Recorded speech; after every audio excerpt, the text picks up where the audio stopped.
नमस्कार मित्रों, प्रणाम। मैं आपका दोस्त संतोष कुमल। बहुत छोटी छोटी चीज़ों पर आज विचार करेंगे। हमारे पास वही दो हाथ, दो पैर और वही सारी चीज़ें अल्बर्ट आइंस्टीन के पास भी है, न्यूटन के पास भी है, और जितने भी इस धरती पर पैदा हुए मनुष्य हैं, महात्मा गांधी, बड़े बड़े महान साहित्यकार, नोबेल पुरस्कार विजेता, सबको भगवान ने एक ही ढांचा दिया है। वही दो किडनी, हार्ट, रक्त का प्रवाह जैसा होता है वैसा ऊपर से नीचे, और दिमाग की संरचना प्रत्येक मनुष्य का यदि खोल के देखेंगे तो भेजा, दिमाग, आँख सबको बराबर दिया गया है।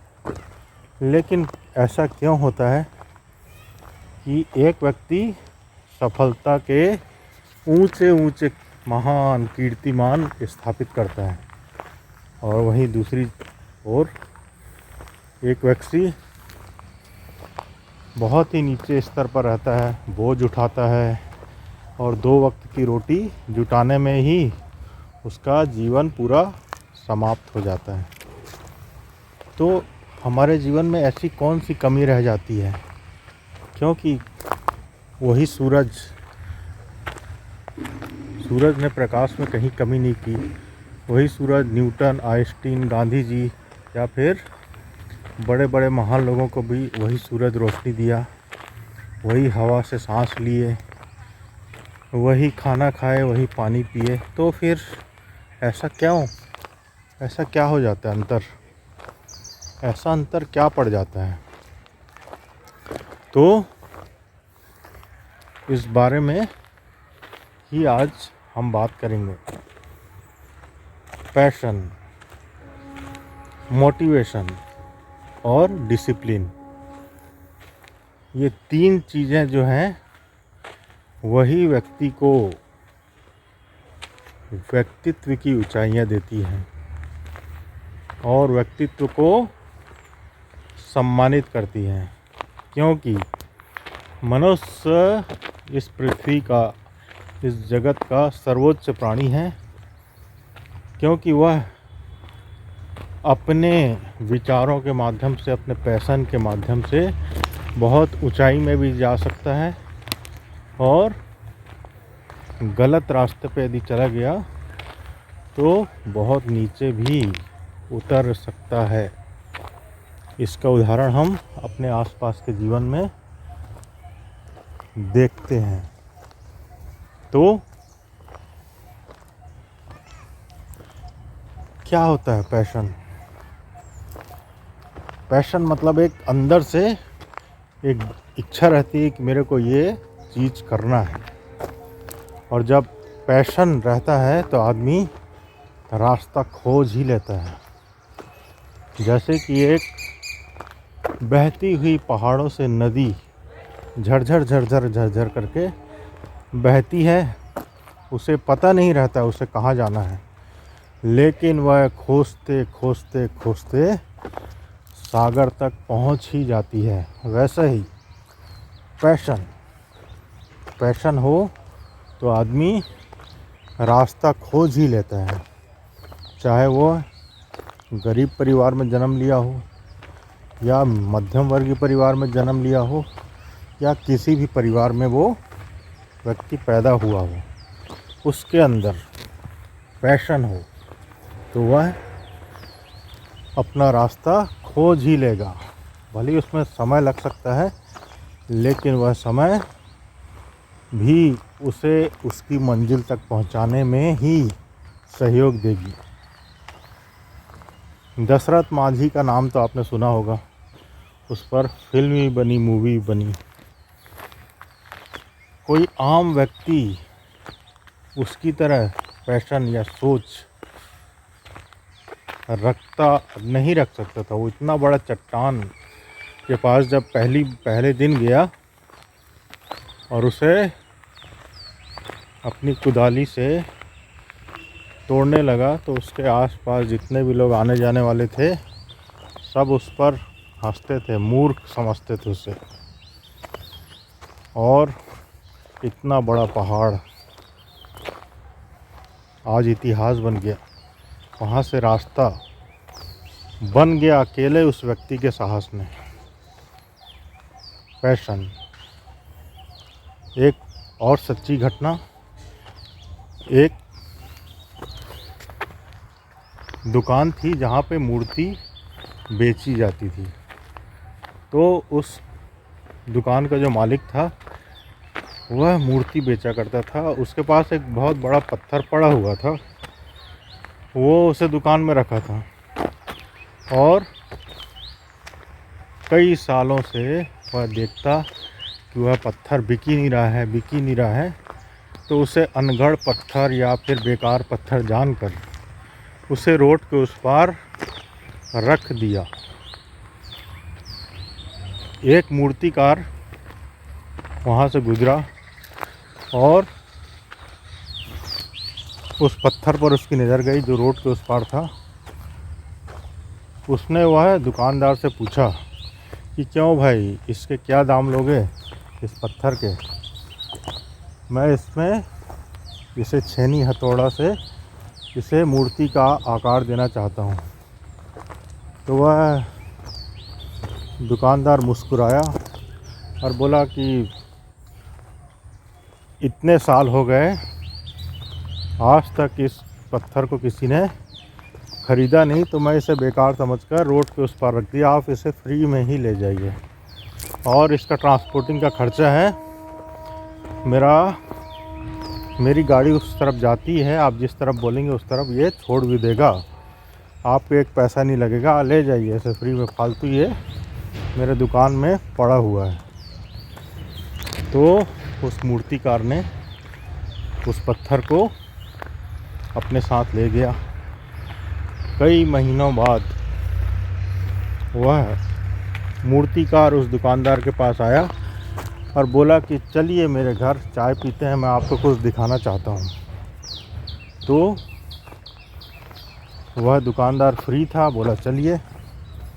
तो वह मूर्तिकार उसे अपने घर ले गया और चाय पिलाई उसे। और एक सामने एक बहुत ही सुंदर जीसस की मूर्ति बनी हुई थी, जिसमें जीसस को अभी अभी सूली से उतारा गया था और माता मरियम के गोद में वो लेटा हुआ था। वो मूर्ति म्यूज़ियम में थी, कुछ वर्षों पहले ही किसी पागल ने उसे तोड़ दी। वह अद्भुत मूर्ति थी जीसस की, एकदम जीवंत मूर्ति थी। उस मूर्तिकार ने, उस दुकानदार ने बोला, अरे वाह, ऐसी मूर्ति मैंने अपने जीवन में कभी नहीं देखी, इतनी जीवंत मूर्ति, ये कब बनाया आपने? तो बोला, अरे तुम्हें याद नहीं, तुमने पत्थर दिया था, मैंने उसे ही तराश कर इसे बनाया है। तो वह तो एक हक्का बक्का रह गया वो दुकानदार, और बोला कि मैं तो कल्पना भी नहीं कर सकता था कि उस अनगढ़ पत्थर से इतनी सुंदर जीसस की प्रतिमा बन पाएगी। यही है मित्रों पैशन और मोटिवेशन। मोटिवेशन हमें अंदर से जीवित रखता है, हमारे दिए को बुझने नहीं देता है। लेकिन सबसे तीसरा पॉइंट है डिसिप्लिन। आप कितने भी मोटिवेशन बुक पढ़ लें, मोटिवेशन मूवी देख लें, मोटिवेशन घटना देख लें, कुछ दिनों तक आप उत्साहित रहेंगे, फिर धीरे धीरे करके वो मोटिवेशन कम हो जाएगा। लेकिन डिसिप्लिन, यदि आपने दो को छोड़ भी दिया और डिसिप्लिन को पकड़ भी लिया, यदि आप थोड़े से इंटेलिजेंट कम है, क्योंकि इंटेलिजेंट कई लोग रहते हैं बाई बर्थ, उनको गॉड गिफ्ट रहता है, उनको चीज़ें जल्दी समझ में आ जाती हैं, टेक्निकल चीज़ जल्दी समझ में आ जाती है, बाकी चीज़ जल्दी समझ में आ जाती है। तो कई लोग का माइंड बहुत शार्प रहता है, लेकिन यदि आप डिसिप्लिन में हैं और आपका बुद्धि औसम बुद्धि लेवल जो है मीडियम भी है, तो भी आप सफलता की ऊंचाइयां छू सकते हैं।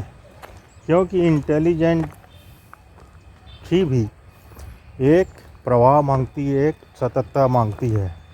यदि इंटेलिजेंट आप हैं लेकिन आप निरंतरता या डिसिप्लिन में नहीं हैं, तो आप अपने लक्ष्य को हासिल नहीं कर पाएंगे। आपको कहीं ना कहीं आपका जो डिसिप्लिन वाला जो चीज़ है वो आपको कहीं ना कहीं डुबा देगा, यदि आप डिसिप्लिन नहीं है तो।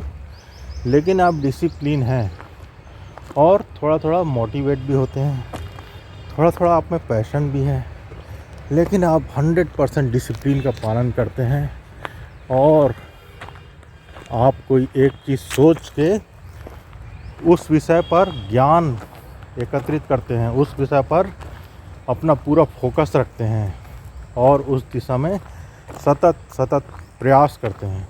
जैसे एडिसन जो है 1000 प्रयोग करने के बाद भी वो प्रयोगशाला ऐसे आता था जैसे एकदम खुश और एकदम उत्साहित।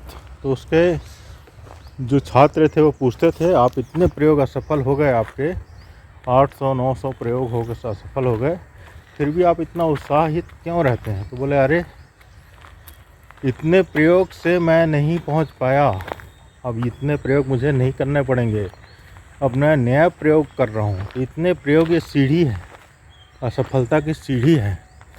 हमको पुराना चीज़ नहीं दोहराना है, नए चीज़ को हम करेंगे और फिर वो सफल हुआ। और आज बल्ब है, पंखा है, ये है, वो है, जितना भी चीज़ आप देखते हैं वो एडिसन की देन है। वो यदि वो हिम्मत हार जाता तो आज हम उसके आविष्कारों का लाभ मिलता, लेकिन शायद लेट मिलता। तो पहली तो आप सबकी प्राथमिकताएं अलग अलग हैं, सबको जीवन में अलग अलग रास्ते पर जाना है, सबकी मंजिल अलग अलग है। कोई आध्यात्मिक की ऊंचाई छूना चाहता है, कोई अपनी आर्थिक स्थिति मजबूत करना चाहता है, कोई अपने रिश्तों को मधुर बनाना चाहता है। सबकी अलग अलग जो है खोज है, डिज़ायर है। तो पहला तो उसके लिए आपको उससे संबंधित ज्ञान एकत्रित कीजिए, और ज्ञान एकत्रित करने के बाद दूसरा स्टेप ये करिए कि उसमें हम पहला स्टेप कैसे उठा सकते हैं। छोटे बच्चे को आप देखते हैं, छोटे बच्चे को हम देख के बहुत कुछ सीख सकते हैं। जब बच्चा पैदा होता है तो कुछ महीनों बाद वो 4 हाथ पैरों से चलता है, घिसट के, फिर खड़े होने की कोशिश करता है, फिर 2 कदम चलता है, फिर गिर जाता है, रोता है, चिल्लाता है, फिर कोशिश करता है, फिर गिर जाता है। यदि वो डर जाता तो जीवन भर चलना उसका मुश्किल हो जाता है और वो अपाहिज ही रहता। लेकिन बच्चा जो है इतना पॉजिटिव रहता है, वह देखता है दूसरों को चलते हुए और सोचता है कि इन लोग जब चल सकते हैं तो मैं क्यों नहीं चल सकता। हमें भी यही देखना है कि जो लोग सफल हो चुके हैं, जब वो सफल हो गए हैं तो मैं क्यों नहीं हो सकता। मेरे पास भी वही ढांचा है, मेरे पास वही हार्ट है, मेरे पास भी वही हाथ और पैर हैं, मेरा ब्लड का कलर भी लाल है, कोई दूसरा कलर का नहीं है, आँखें हैं, 32 दांत हैं, सारी चीज़ तो है, फिर मैं क्यों सफल नहीं हो पा रहा हूँ, मैं सफल होकर ही रहूँगा। ये अंदर से बच्चे में विश्वास आता है, वैसे ही हमारे अंदर भी वैसे ही विश्वास पैदा होगा और 1000 बार बच्चे की तरह गिर कर हम अपना धैर्य और आशा नहीं खोएंगे। तो धीरे धीरे करके हमारे प्रयास में फल फूल और खुशबू आने लगेगी और वो खुशबू दूसरों तक पहुंचनी स्टार्ट हो जाएगी। और जब दूसरा आपको बोलने लगेगा कि वाकई आप में वो बात है, तब आपको बहुत ही सुकून, आनंद और एक धन्यता महसूस होगी कि मेरा जीवन जो है वो सफल हो रहा है। मैं ऐसे ही आया, ऐसे ही नहीं मर गया। मैं जीवन में जो चाहता था वो करके जा रहा हूँ। तो आपके जीवन की प्राथमिकताएं, प्रायोरिटी, ये सब आप खोज सकते हैं, हम खोजें, क्योंकि प्रत्येक व्यक्ति अनूठा है, अलग अलग सबकी प्राथमिकताएं हैं, अलग अलग सबके सपने हैं। तो पैशन, मोटिवेशन और डिसिप्लिन, इन तीनों को अच्छे से समझें।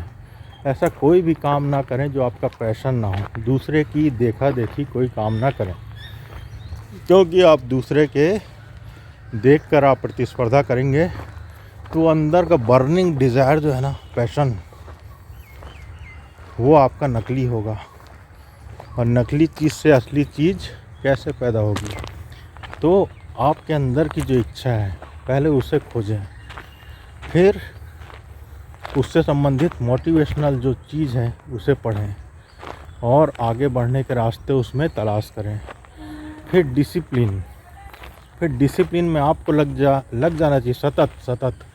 जैसे एक लोहार सतत चोट करता है तब जाके वह किसी धातु को आकार देता है। तो वैसे ही सतत लग जाइए। सुबह से उठ के वही चीज़ सोचिए। विवेकानंद कहते हैं ना, जो चीज़ आपको पानी है उसे खाते बैठे, उठते बैठते आप सतत उसका चिंतन मनन कीजिए। और प्रभु जो है, हमारे अंदर जो अदृश्य शक्ति है, वो ज़रूर रास्ता हमें दिखाती है जो हमारी इच्छा रहती है। ज़रूर वो कहीं ना कहीं से, उस व्यक्ति से, उस परिस्थिति से और ऐसे लोगों से आपको मिलवा ही देगी, जिससे मिलकर आपका और बड़ा रास्ता खुलेगा। आज के लिए बस इतना ही मित्रों। बहुत बहुत धन्यवाद, प्रणाम, और आप खुश रहें, जीवन में आगे बढ़ते रहें। प्रणाम, आभार।